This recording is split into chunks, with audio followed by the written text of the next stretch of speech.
INkampani ephakela ngogesi kuleli i-Eskom ithi kuyantwela ezansi ngokucishakonga ugesi. Lokhu kuze emva kokuhlola amaziko eziphehli zikagesi kuleli.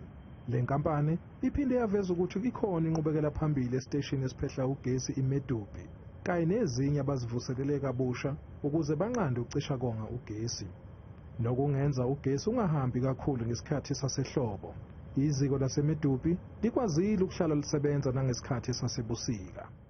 Throughout the winter months, Medupi was running on average 96% availability, and this has been a consistent performance that we expect from the new plant. So it's critical for us what is happening at Medupi because we are taking lessons there as well.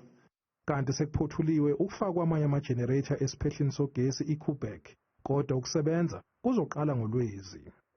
We have now completed the replacement of all the steam generators at Quebec. Lot of lessons for us that we are taking forward to the next unit together with the contractor that is working on that.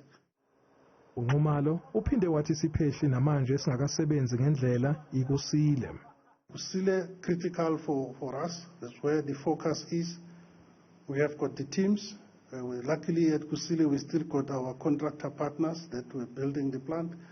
So they are part of the recovery because we realized that to bring in, there were 5 units beginning of this month. So now the one is back.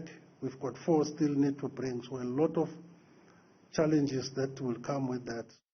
Manje ukucishakonga ugesi kusesigabeni sesithathu nokuqale ngehola lesine ntambama.